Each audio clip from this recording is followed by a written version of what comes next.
This is Dort, and I'm down to dunk. This is Dort, and I'm down to Dort. I'm Josh Giddey, and I'm down to dunk. Hey, this is Kenny Hustle, and I'm down to dunk. I'm Darius Bazley, and I'm down to dunk. I'm Mike Muscala, and I'm down to dunk. This is Poku, and I'm down to dunk. I love cereal. Captain Crunch, Cinnamon Toast Crunch, Cracklin' Oat Bran. Oh, I can have these. I'm gonna share with my team, but I'm gonna hog most of them. Welcome to Down to Dunk. I'm your host, Andrew Schlecht. We're part of the Athletic Podcast Network. With me, as always, on Wednesdays is my good friend, Alex Spears. Alex, what's up?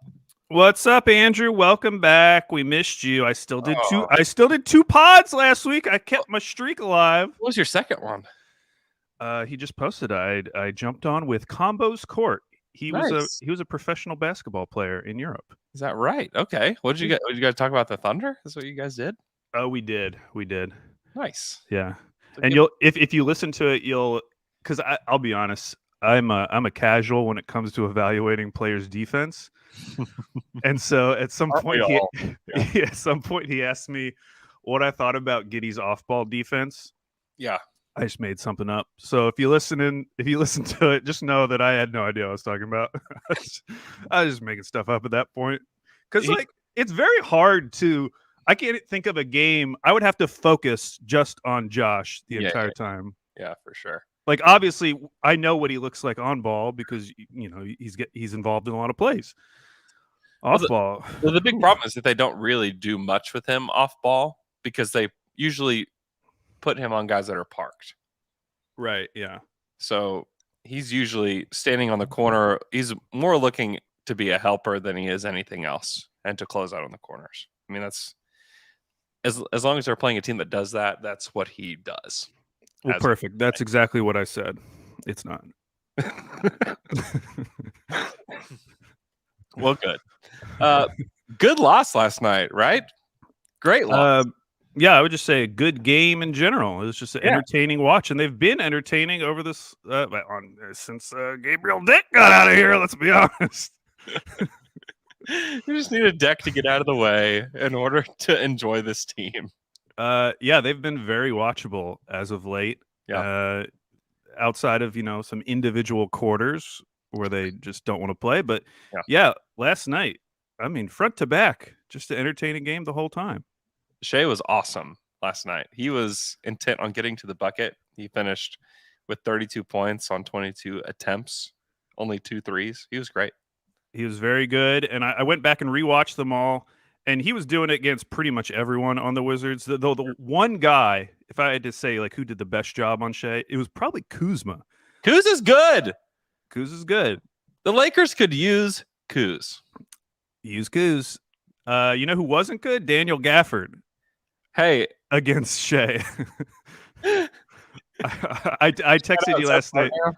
Yeah, because if you haven't listened yet, Sam Vecini and Seth Partnow did a 2019 redraft. Yeah. And Seth I don't think he was serious at 3, but he did act like he was considering Daniel Gafford at 3 over Garland. He said he would take Garland, but then he did take him at 5, which makes me think he would have taken him at 4.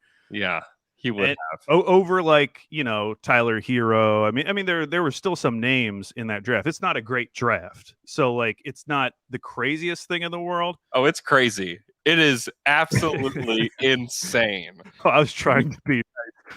If you took him at 16 or 17, sure, yes. Because even someone like Cam Reddish, who hasn't been as good as Daniel Gafford, if you redo that draft, how many teams are going to take Daniel Gafford over Cam Reddish? Just because when is Daniel Gafford going to be a top 15 center in the league? No, he's probably fine.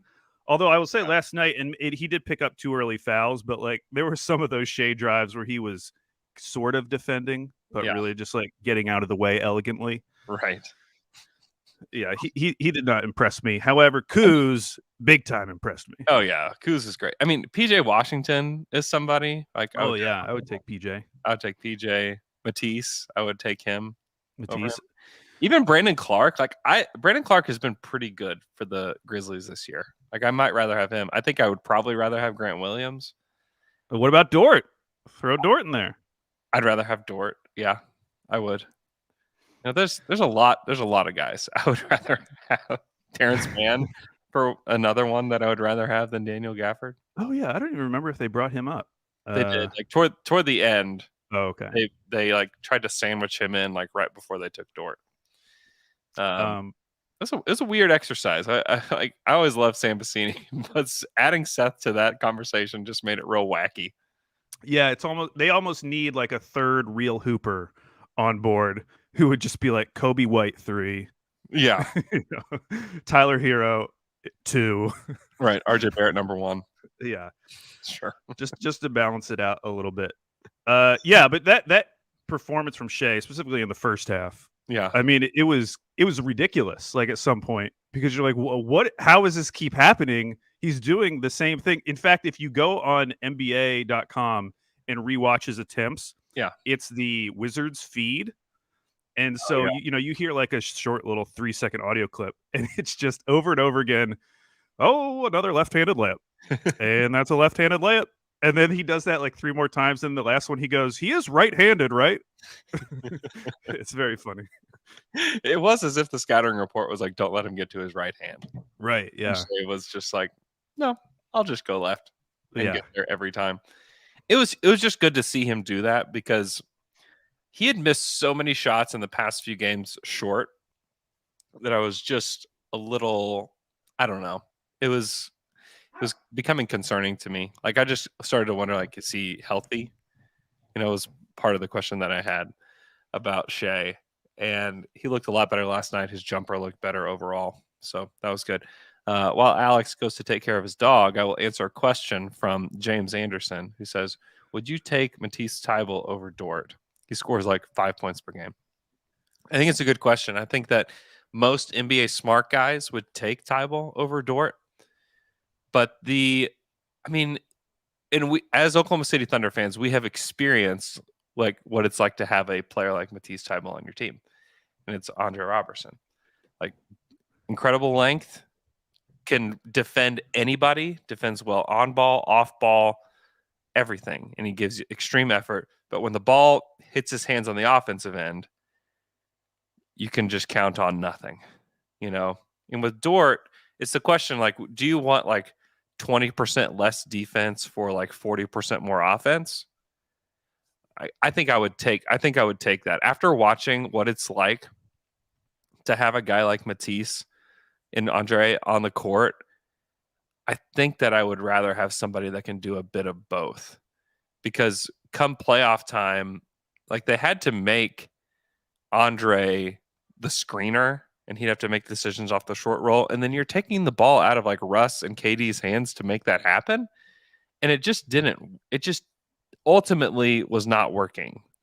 And they could have used in that game 6 game against Klay Thompson and the Warriors, they could have really used one more weapon offensively. And Andre was not going to be that guy. So yeah, I think I would take Dort. I'm on StatHead right now looking at the comparison, Robertson versus Thybulle, age 24 season, and it is basically the same player. Now, of course, that was the year that Robertson all of a sudden like could quote unquote shoot. That was when he hit 31.1% of his threes. Mm-hmm. And Tybulle's currently at 29.3%. But like you go across the board, it is very similar. Yeah. Like everything. And that's a great player to have if you have the right players around him. And the Thunder I'm not willing to add a non-shooter next to Shai and Giddey. Like, I don't want to do that. And Dort's not a non-shooter. He's just not a good shooter. Like, Thybulle is a non-shooter. Robertson was a non-shooter. Like, he won't shoot it. And if he does, I mean, everybody's seen the play where Chris Paul completely turns his back on Andre. Just like, I literally do not care that you're going to shoot it. And it's a mental thing with him. It was a mental thing with Robertson. I haven't watched Matisse enough to say that I know that it's a mental thing for him, but it becomes a mental thing for a lot of players like that. And that's why, like, the comments that you get from Dort and from Giddey specifically, I asked Josh about his 3-point shot the other night, and the fact that Josh is like, listen, like the 3-point shot for me is just confidence. It's like almost like pure confidence. He's like, last season with the NBL, like it was tough for me, and I let it get to me mentally. He said this season, he's like, I'm just letting it fly. He said, if I make it, I don't think about it. If I miss it, I don't think about it. So like that was a very that's a very good indicator, honestly. Unless that you just keep shooting it. he doesn't think about it unless he hits it over Davis Bertans. Then it seems like he thinks about it a little bit. He was awesome last night. Josh was. Yeah, he was great. It was one of the better performances that we've seen from Giddey this season. He finished with 18 points, 8 assists, 6 boards, 2 steals. He was 2 of 6 from 3. He was really good.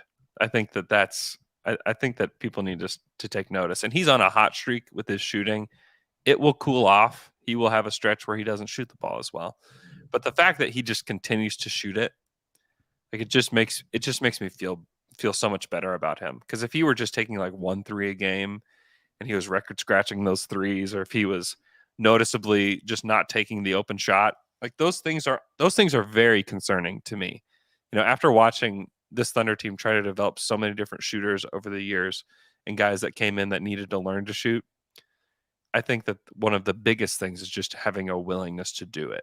And if you don't have the willingness and you have like this mental block, I think Ferguson got the mental block. Obviously, Robertson that we talked about got that. You know, I feel like the chances of you actually getting over that is like very slim. I think that's mentally is the hardest hurdle. Yeah, just watching him manufacture points, like however he can get it, is just very reassuring. Mm-hmm. Because you could totally imagine a scenario, especially given some of the players that have come through Oklahoma City, a player like him who's so good at passing, just kind of focusing on that and only scoring when he absolutely needs to.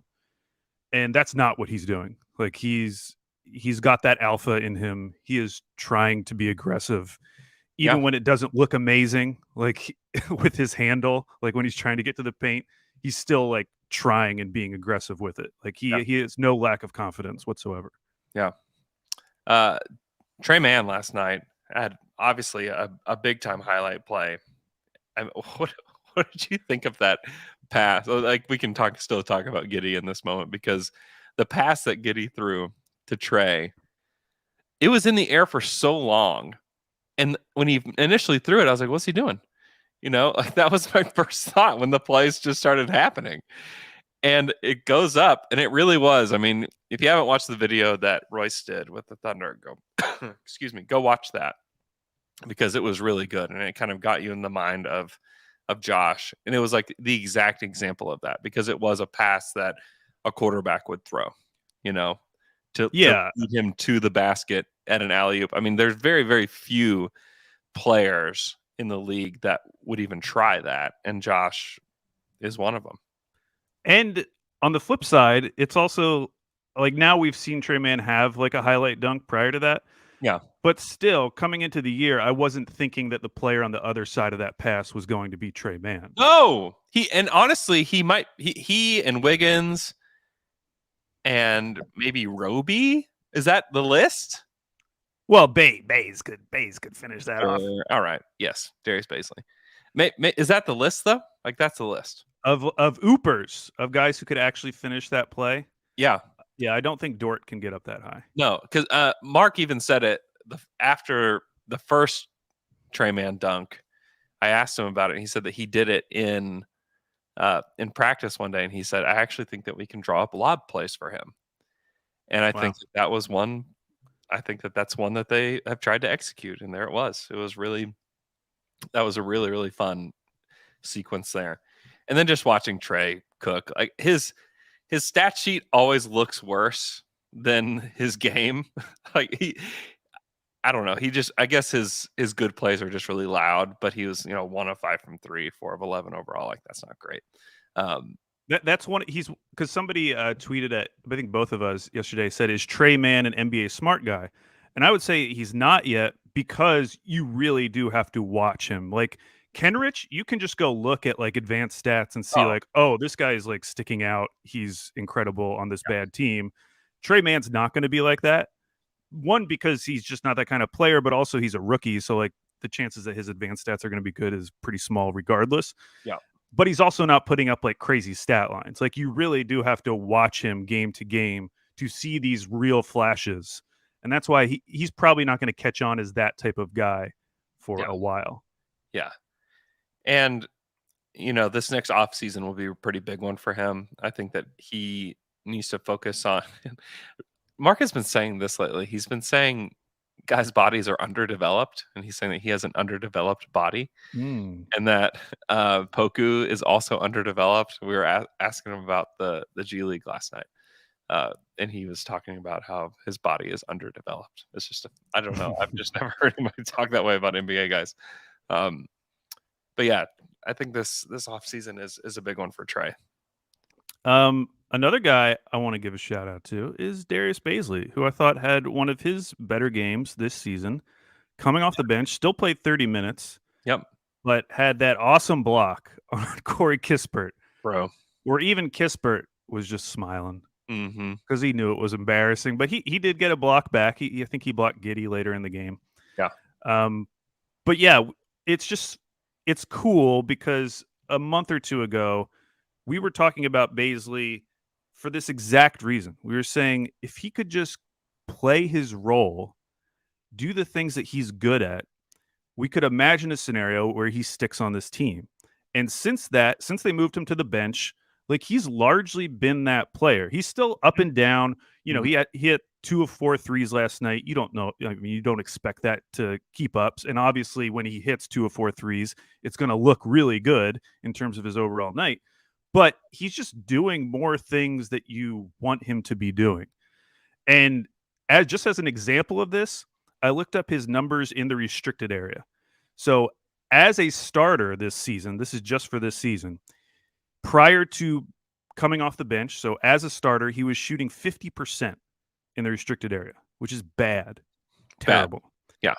Since December 15th, which is when they moved him to the bench, so it's been about a month now, he's bumped that all the way up to 57.1%. Okay. Which is still not like amazing. It's not like Shai levels, but it's improving. Yeah. And I think it's because you're seeing less of those drives that are just these like weird herky-jerky drives that aren't going to end well most of the time. They work about 50% of the time, and they always end up in the restricted area. And he's not doing those as much. He's getting way more. But actually, I shouldn't say he's getting way more. It's just because he's cut those out. The plays that he is getting are more of like the cutting plays or the transition plays that we know he's really good at. Yeah. Because he is a very good finisher, like in transition as a cutter. Yeah. We just mentioned he's one of the few guys who can like really throw down a dunk on this team. Mm-hmm. So I'm just happy with where Baze is right now. And I think he still can develop in that role. Yeah. Don't dribble. Who cares? Straight line drive if you're going to dribble, right? Yeah. This is, I mean, to me, it's the Jeremy Grant plan, Yeah, it just took a while to get there, which is fair because it's like, let's see what he has. There may be untapped potential here. And I do feel like they gave him a fair shot in the second half of last year where he was kind of the man at the end of the season in terms of usage. And then the beginning of this season, we got to see a lot. We got a lot of tape on what Baze looks like as a primary initiator. And I think the team is now kind of bringing it back, saying, hey, why don't we focus on these other things? And now you're watching him and you're like, oh, this energy big off the bench. It's a really good shot blocker, really good rebounder. Yeah. Now it's like if he can make, some corner threes, like you're ready to go. You're off and running. And you don't, because you're not even worrying about that other stuff that he will sometimes waste time with. So I'm happy with Baze right now. Would you give him an extension this summer? I don't know about that, Andrew. I don't want to go too crazy. I mean, honestly, it probably doesn't matter with our cap, but so if it's like a fair deal, I guess sure. I don't know who they draft will impact that at all or not. Yeah. Because if you bring in someone like Paolo Banchero, you probably aren't going to be playing Baze a ton unless he really bulks up and you suddenly feel comfortable playing him at the 5. Mm-hmm. So if you're bringing them back as like a 10 to 15 minute energy big off the bench and you land a Paolo or a Jabari Smith, like, yeah, that would be fine with me. I don't know if that's what Baze wants, though. Mm-hmm. What's a fair extension for him? Let's say he plays like this 82% of the time the rest of the season. I mean, I'd be willing to go higher just because if it's like a shorter deal. Yeah. So even if it was like something like 3 for $20 million, like it just, Whoa. Okay. that's what I'm saying. Like it just really wouldn't matter because like the contract next year doesn't matter. They're still going to have trouble reaching the salary floor. Yeah. I would So say you're- like I felt like I said in my head 3 for 15. Yeah, that's what I was originally going to say until I had the idea that like, who cares? I'm not saying I would do that. That's not what I would want to offer. But if it came out and OKC has signed Darius Bazley to extension, I wouldn't freak out about it. Yeah. Yeah. If he plays like this, then I think you should extend him because having a versatile defender off the bench, I think is important, you know? It is. Which brings me to another conversation, which is let's have our second version of this conversation because it appeared to work last time when we talked about what we'd like to see Baze Yeah. as. Lou Dort, who had a end of game play run for him last night to generate a wide open above the break three. Yeah. It was so funny. I haven't laughed out loud in a while at a Thunder game, but for a play to be run like that expertly, generate such a good shot, and then for it to end in an air ball, there was just something very humorous about it. And I already tweeted this, but after we did our live show, there are some Thunder people who listen to us who are not on Twitter. God bless them. Very smart people. But I just wanted to bring up this stat again. Lou Dort's three-point shooting. His rookie season, 29.7%. Mm-hmm. First 14 games of last year, his sophomore season, 43.6%. Remember that? I remember it. What a ride that was.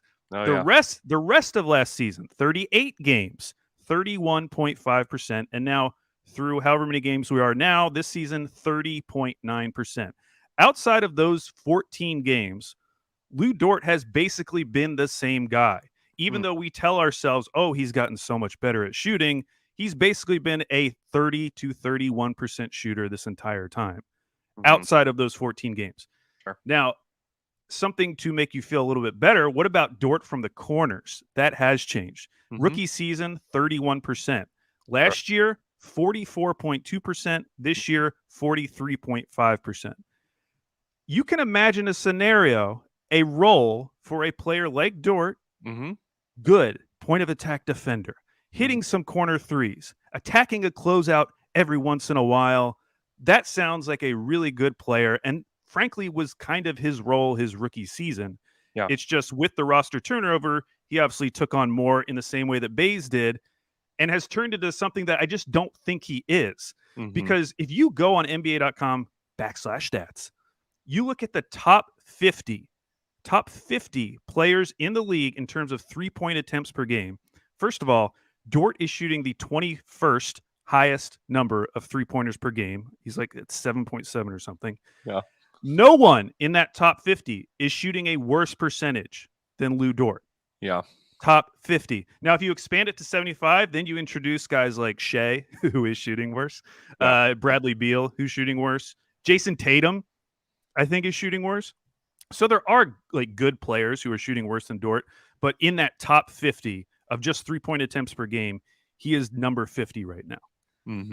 He is not, at least he's not an above the break three-point shooter. Yeah. And like to be fair to Dort, like very few guys are. Like that's a tough shot typically. And not only that, but like not very many guys on this Thunder roster are that type of a player. Yeah. But I was still surprised that play was run for him because even if you run that play, obviously if you run it for like Muscala, everyone's like, oh, that makes sense. Even if they had run it for Trey Mann and he misses, you're like, oh, that makes sense. It was just, and obviously if they ran it for Shai, which I think we were all expecting, it makes sense even though he's not shooting well because, Shai's the guy. But for it to be run for Lou Dort, who is shooting 28.6% above the break this year, it was just very strange. And Mark afterwards said that was the play. So they did decide to do that. for It was whatever a reason. I think the reason is that they love draft picks. Andrew, you don't dare accuse Mark of tanking. I'm not accusing him of tanking. I just think that you don't think Mark knows the percentages?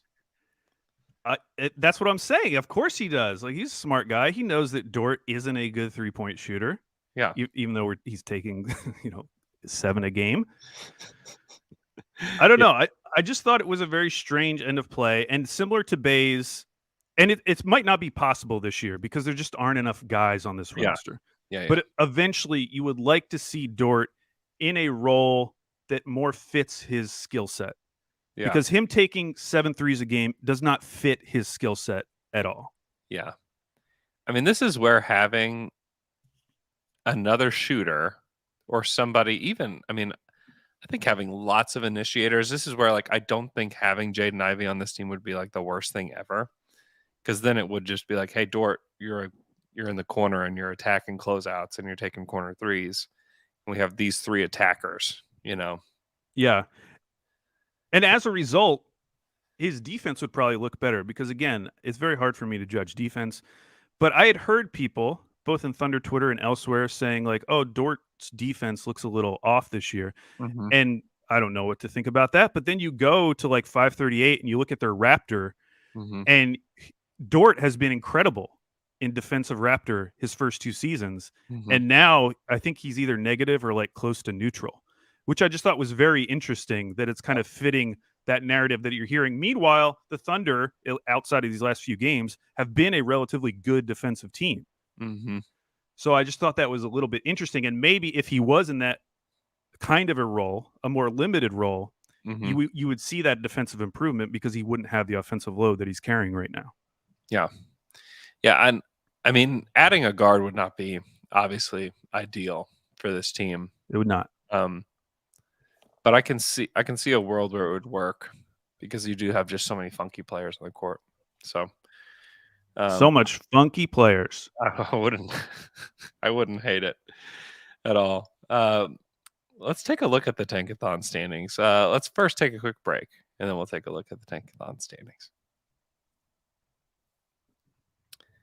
And we're back from that quick break. Hey, before you get to the Tankathon, can I read the stories? Oh, please do. So, I got a DM this morning from a Down to Dunk listener, Dennis Todman, and he got to sit courtside last night, which is very cool. And he said that he had some thoughts. He didn't know who to share them with, so he sent them to me. But he told a story that I thought was very funny. Now, I may disagree with this first sentence here, okay, but we can talk about it. He says, I think we may have a bit of a Giddey Shai problem. I could feel a little tension there on several occasions, and on one play, when Giddey held the ball a little too long on the wing, Shai looked visibly miffed, waiting on a kickout.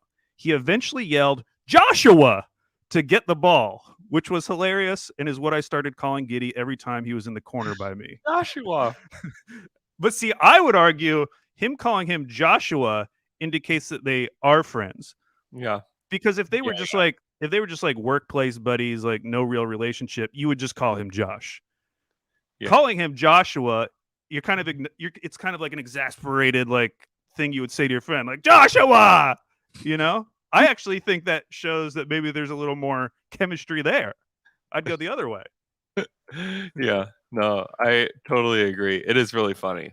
I've never even heard anybody call him Joshua. I know. That's awesome. I actually really like that. Yeah. So maybe we can start calling him Joshua when we're mad at him. Yeah, Joshua. He also said, this is Dennis speaking, that he lives in DC, so he's got to watch a lot of Bradley Beal up close. He has a lot of swagger and respect, but in his opinion, it's so clear that he's not a guy you build a franchise around. In Dennis's opinion, Shai is a building block. Shai is that guy. Mm-hmm. He just thinks that, he said, he's the best player on the court, and he knows it. He has incredible respect from the other team and the refs. He oozes all the qualities you want to see from a franchise cornerstone. So I thought that was a very nice thing for Dennis to say about Shai. Wanted to pass those along. Yeah, there's been a little I don't know. People have been more down on Shai lately, and it's obviously been because of the shooting stuff. And I get it. I think it's a combination of the shooting stuff, but also like really being entertained when Giddey is running the team Sure. and wanting to see a little bit more of that. And as you start to go there in your brain, well, what does that mean? That either means Shai needs to play more off ball or Shai needs to not be there. And and it doesn't seem like he's doing a lot off ball. So I get how people end up there. Yeah. I'm not there yet. You know, they basically just started playing together. Yeah. And if Giddey can shoot and Shai gets back to anything close to what he was last year, I think a lot of those concerns are alleviated. Yeah. I will say though, on this larger conversation about Dort, because like obviously Michele brought it up about the idea like, can you really build around 3 average to bad shooters? And maybe Shai ends up being a good shooter. I kind of agree with that. On the other hand, flip it around. Like if Dort wasn't on this team and your backcourt is Giddey and Shai, like all of a sudden you have some serious concerns defensively. And you definitely need some better defenders around them. Mm-hmm. So there's a trade-off either way. Mm-hmm. So I'm at the point where I would not be shocked if they traded Dort, but I would definitely be a little surprised. I'd be pretty shocked. Would you be? I guess I'd be pretty shocked if you got a notification from Shab Sharania, the Thunder have traded Luguentz Dort. See, I would say a week ago, yes, I would be shocked. But now that we've like talked about it, it's out in the ether. Yeah. Now I feel like I'm mentally prepared for it, even though it would still surprise me. I'd be pretty shocked. You'd be shocked. If I asked Mark about that yesterday. Are you trading Dort? Hey, Mark, if you had to trade one player in the starting lineup. Hey, Mark, what do you think about this fake trade? Who says no? Let's play around with the trade machine, Mark. Now, I asked him what he thought about the fit. I said, now you've had half a season to evaluate the fit of Shai, Giddey, and Dort. Like, what do you think of it? And he said that he feels very optimistic about the fit. He said the one thing that that makes him feel most optimistic is that there is no ego between the three of them, that they all really want each other to succeed, and that like relationally, there's nothing getting between those guys. And then he just talked about like their work ethic, and he said obviously like there's some like shooting.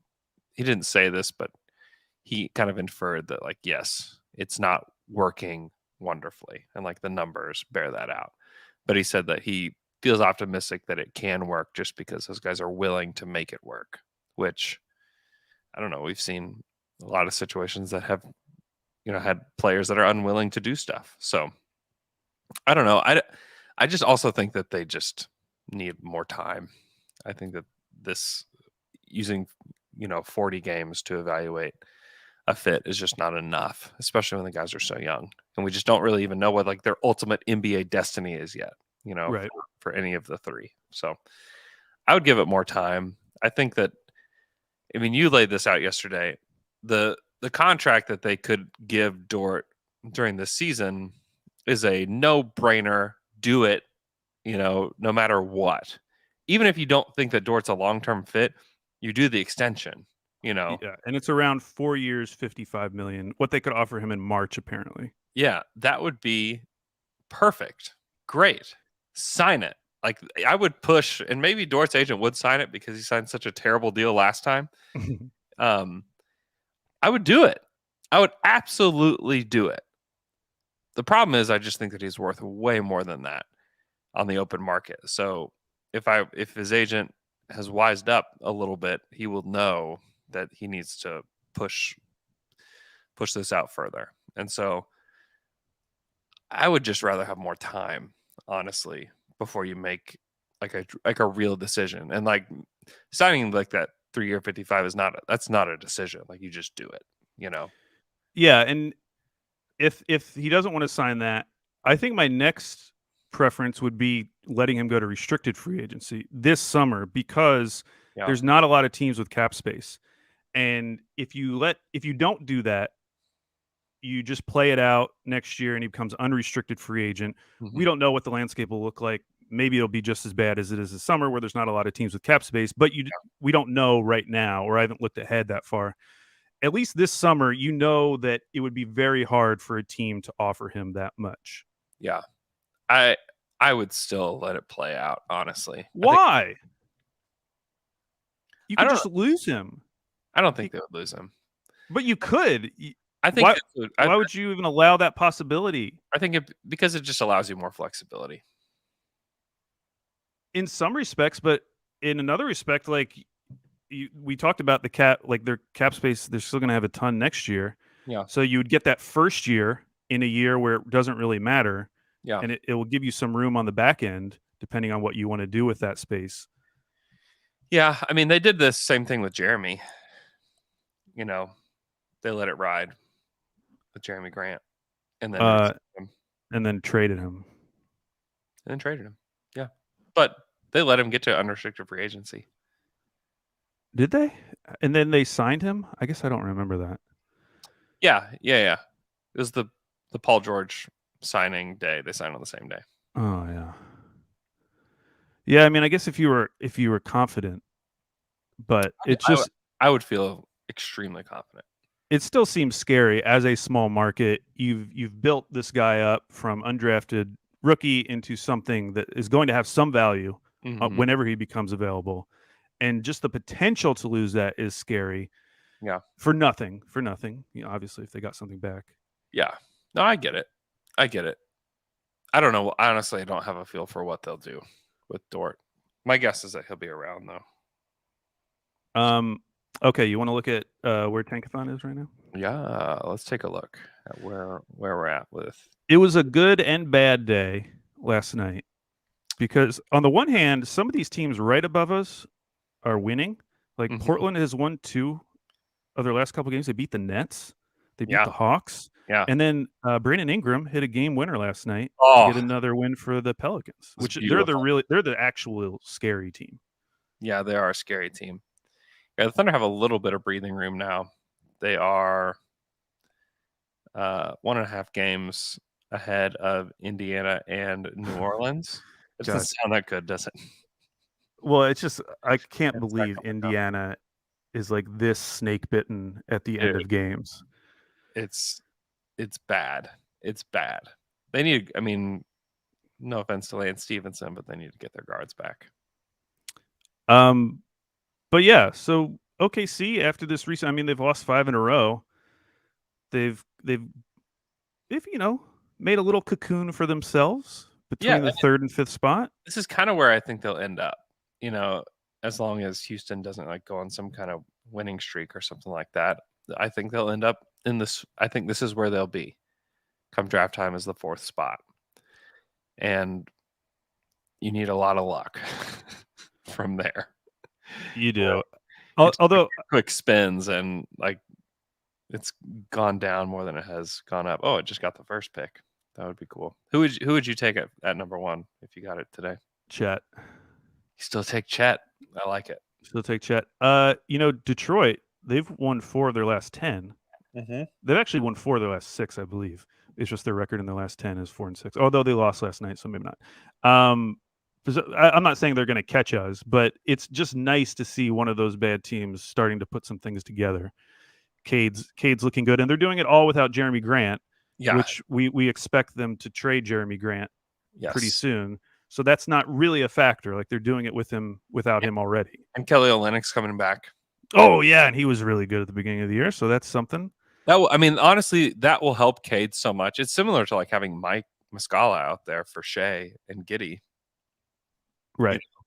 I mean, I was looking at 2-man lineups yesterday, and every 2-man lineup with Muscala and Kenrich are positive.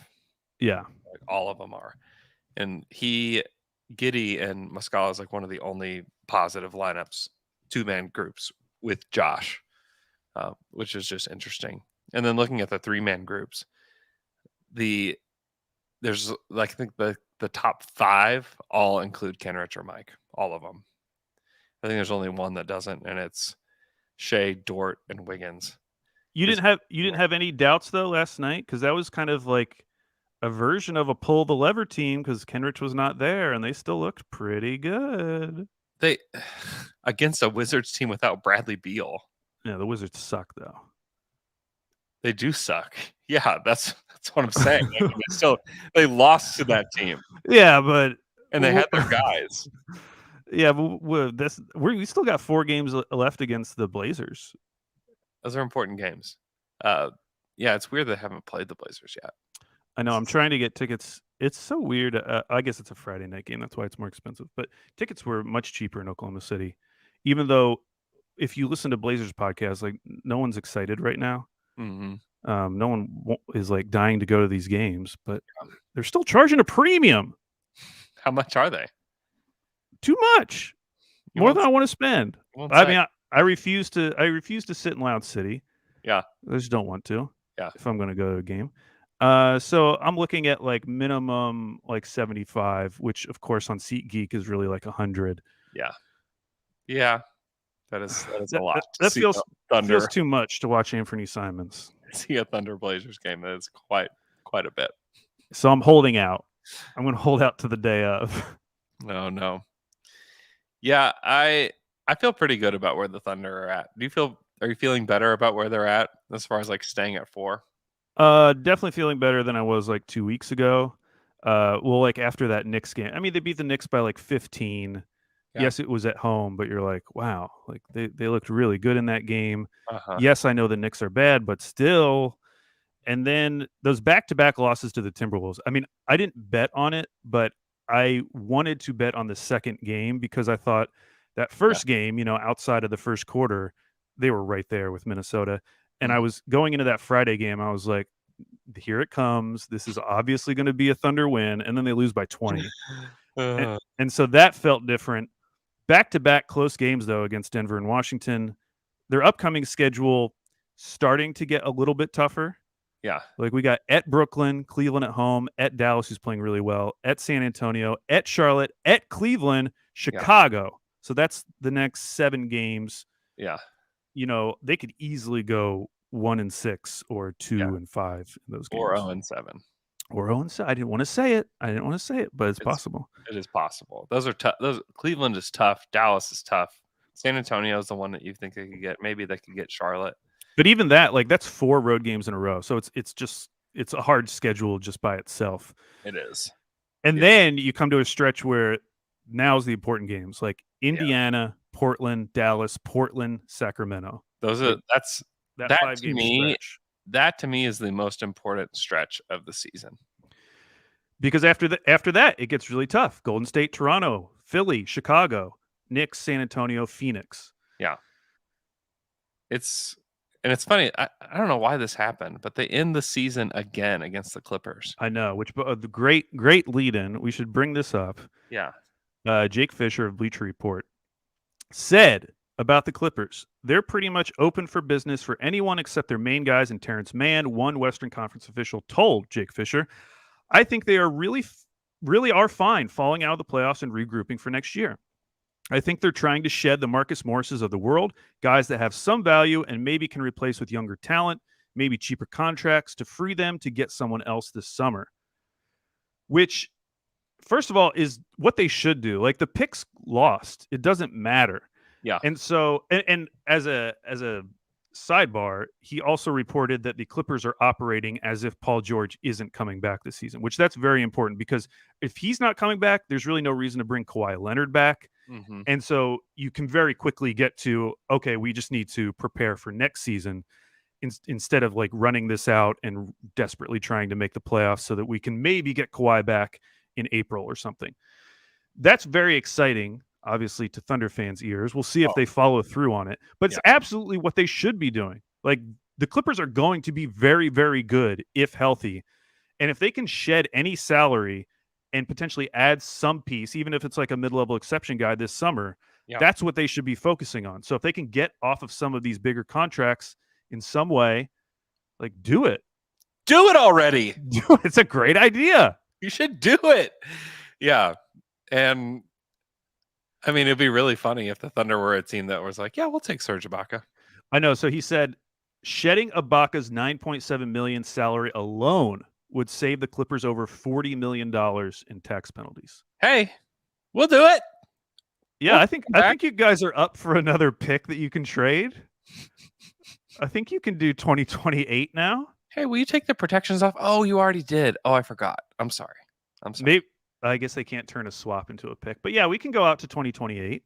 We'll take your 2028 unprotected first round pick because we're literally saving you $40 million. $40 million bucks. Think about that. And you get a Ibaka back in a Thunder uniform.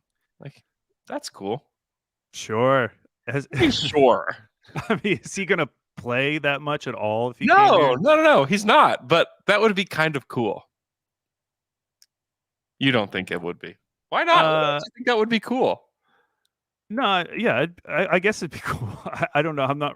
I just don't think. Like, I wouldn't be surprised if he never appeared in a Thunder uniform if we traded for him because he's an expiring contract. Oh, come on, he would want to at least give us a few games. I mean, do you remember how it ended, Andrew? He wanted to be the man. I do. They and they traded him. Yeah, he wanted out of there. He wanted to go prove his worth next to Nikola Vucevic. And who was the other big guy they had at that time? Oh, Bismack Biyombo. It's great. It was great. Yeah, that was weird. But I'd welcome it. I'd like to see Serge Ibaka back. So that's great news for the Thunder. The bad news is that they beat the Nuggets last night despite only scoring 28 points in the first half.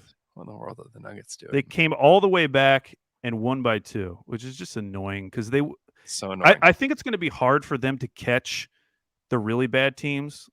Like, if you look at the standings right now, no one wants the 10th seed. I mean, I guess the Kings do want the 10th seed. I think there are multiple teams that want the 10th seed. But I know that Portland doesn't. How do you know that?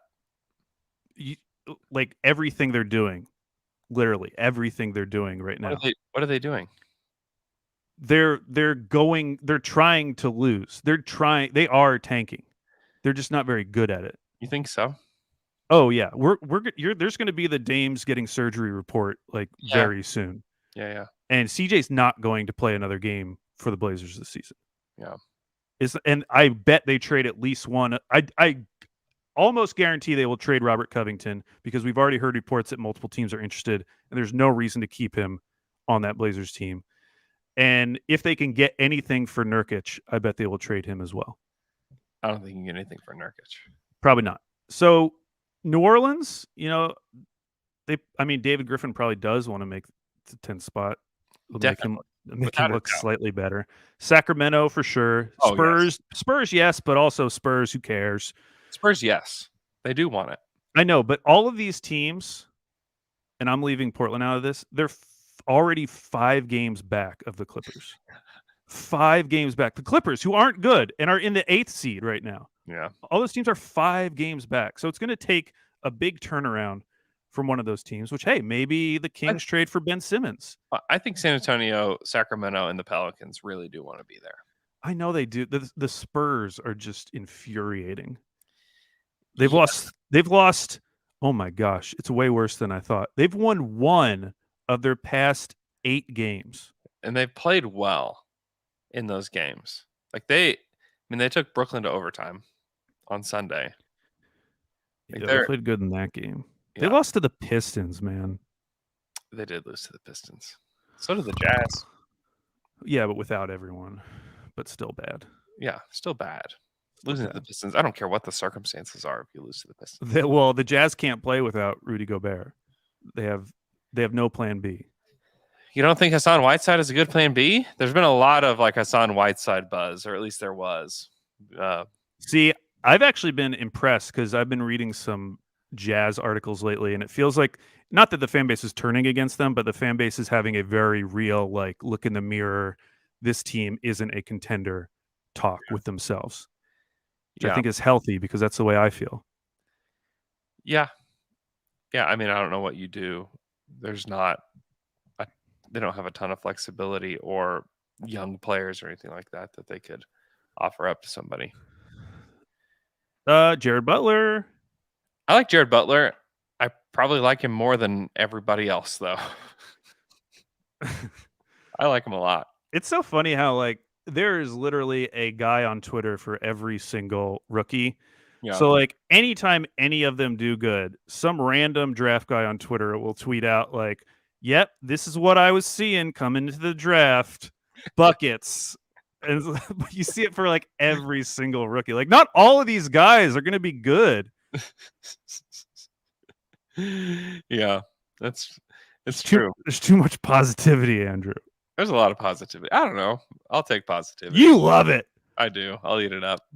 That's why I really only like following teams in crisis because they put out the best podcasts. Like that's when fans are interesting. Yeah. When they're forced to confront, like especially, I mean, Kings fans are kind of like their own little world. It's the constant. Yeah, they've been confronting themselves. They've just been looking hard in the mirror for 15 years. But like Celtics right now, the Celtics are a great one. I've been listening to some Celtics pods. Oh, it's so painful. And I thought it was really interesting. Steve Jones on the Dunker Spot had like a extended segment on the Celtics. Yeah, kind of like he was defending Ime Udoka, basically saying like this is a roster issue. What do you really want him to be doing? Yeah, and I just thought it was an interesting conversation because I think it's very easy for fans to just immediately go to the coach and say, "Why fix this? Like what are you doing?" But they need to make changes, and their GM has not been a GM before. This is his first time being a GM. Yeah, they need a lead guard. They need a lead guard. Prediction, Andrew. Do you have any predictions for trade deadline? I know it's early, but I want to get mine out there. Juancho Hernangomez will be a Thunder man very soon. Yeah, I think. I mean, that's kind of a no-brainer.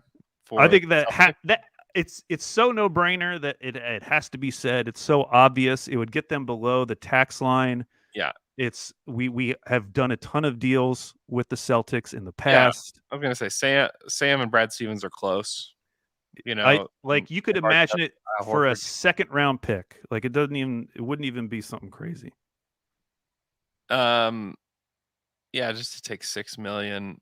What picks do they have? Let's take a look. Do they have any fun ones? They have a 2023 second round. They have a 2023 Portland second rounder. Ooh, yeah, give us that. Yeah, I'd take that. Give me that. Yummy. Done. Call it in. We can get another Aaron Wiggins. Oh, I mean, in that position, that's going to be a high 30s pick, Andrew. That's true. Do you like Aaron Wiggins? You have any feelings or thoughts on Aaron Wiggins? Recently, no. I mean, nothing he's done recently has changed me drastically one way or the other. I still like him. I like the idea of him as like future Kenrich, plus minus king. Mm-hmm. I'm down with all that. I'm still trying to be a little hesitant. In fact, this was an interesting question. I was on Combo's Court. Yeah, that's the name of his podcast. But he asked me, how would you rank these three players on the Thunder in terms of like, you keep the first guy, bench the second guy, trade the third guy, whatever. And it was Wiggins, JRE, Trey Mann, which I hadn't really thought about those guys in comparison with each other. Yeah. And they've all kind of had their different peaks throughout the season. Like early in the season, it would have been JRE number one, obviously. Mm-hmm. Then it probably would have been Aaron Wiggins number one, no doubt. And now I feel like it's Trey Mann number one, obviously. And so I ended up going Trey Mann, Aaron Wiggins, JRE. But I thought it was a fun question because I felt like all those guys deserve number one recognition in that comparison at different points in the season. Yeah. Yeah. I think JRE is a little underrated. Well, who would you take him over? You taking him over Wiggins? Probably. Yeah. You taking him over Trey? I think I put Trey one. I love the way that Trey plays. We just don't have anybody that plays like that. Like he's just so much fun. Like offensively, he's got a pretty high ceiling, and it's just really like every Trey Mann possession is really enjoyable to watch. It is, and his playmaking in particular, which is something that I just wasn't expecting. I mean, he's had some of these games where he'll have 4 or 5 assists. Yeah, and that's just really impressive because coming into the season, I was kind of thinking him purely as score off the bench, out to get his own. Not really how he has played. honestly, to his detriment. I mean, the teams brought it up. Like, they want him to kind of play that way, to take more of those shots. Yeah. But the playmaking has been really impressive. Yeah, I really like him. I don't know what he's going to be as an NBA player, but he's been really fun. Okay, what if those same 3 players, now I'm throwing Dort into the mix. So I know what your 3 is. Where would you rank Dort now? Dort number 1. What, over Trey? Yeah. Why? I've just seen Dort do it, Seen Dort do it. Seen Dort do this. Sounds really bad. I've seen him in the playoffs. I've seen him over the course of. I just believe he's like a real NBA player. I need to see way more of Trey to like say, okay, I believe that Trey Mann can contribute on a playoff team. Like, I have zero doubts about Lou Dort contributing on any playoff team. Like, put him on whatever team, I think he'll play. Trey Mann, I don't have that confidence. That's a real Daniel Gafford over Tyler Hero pick right there. That's what I'm going to say. He's the second leading scorer on the team. I get it, Andrew. He's safe. It's the safe pick. It's so easy to get caught up, though, in like all seriousness. It's so easy to get caught up in what's like new. Like, the shiny new toy is like a real thing. It's like, oh my gosh. But by next year, we may have like this other guy that we take with the Clippers pick at like 12 or whatever. And like, oh man, I just want to see him play more than Trey Mann. Like, we could be having that conversation next year, because that stuff really does exist, especially with rookies, because it is so hard to gauge how good these guys are. And I think you really find out in year 2 if they can really be something. Right. I think like Dort, like that's why I would choose him, because like we figured out that he's going to be in the league and for a long time. I think we felt like a lot of certainty with guys like Teo Maladone and even Poku to an extent. Like, I'd be almost embarrassed to listen to the things that I said about Poku in the offseason, just projecting like improvements here and there. But I think like in the second year, like you really figure out, okay, like, are these guys going to be able to stick around in the league? And with Teo and Poku, I mean, I probably haven't been at a lower spot with either one of them, Well, So, yeah, I mean, Jay was texting us, and he brought up Ferguson. yeah. And I was reminding him, and I would like to go back and listen to podcasts of us during Ferguson's rookie year, Oh gosh. specifically after the Lakers game. Like, I know we were super high on him. Yeah. And even when his shot stopped falling, Yeah. he was still showing enough flashes defensively Yeah. on the perimeter Oh, yeah. where we were still very into the idea. And it was always just a question of like, as soon as his shot comes around, Yeah. as soon as he starts making 4 threes a game, like, this is going to be great. And it never did happen. And it'd be fun to go back and look at, because I fully admit, like, Sabonis's rookie year, like, I did not like him. Everybody was out. Everybody was so glad when we traded for Taj Gibson. Yeah. Yeah. It's like, great. Well, we can finally move Domas to the bench. I'm trying to remember, what did we think of Jeremy Lamb? Was there a period where we were like, Jeremy Lamb's a guy? I don't know. I just feel like we weren't as inside as we are now. Where it's like and maybe we're obsessing over it as much. Yeah, we just had so many better players then, though. Yeah. Where those guys were like the sprinkles on the cake at the time. It was like, let's hopefully we blow out the Nuggets or somebody, and then those guys can get in and play. Where it was like Reggie and Jeremy and PJ3. I was like, there's the future of the Thunder. Did we ever have a Grant Jarrett moment? No, the dude. No. I know we had a Houston moment. Oh yeah, we had a Josh Houston moment. He played well for a few games. We probably had a campaign moment. I mean, I remember being at yes. There was his first like breakout game. There was a San Antonio game where he was really good. We definitely had Mitch McGary moments. Did we have a Samaj moment? It would have been in the preseason. We had some moments, certainly. Maybe not positive moments, but we had moments with Samaj. He played so many minutes. He played so much that year. We could really use Samaj on this team. Teo is kind of our Samaj. I wish that we could get some minutes for Teo. You definitely had big time Deontay Burton moments. Oh, big time. That's actually kind of crazy in retrospect.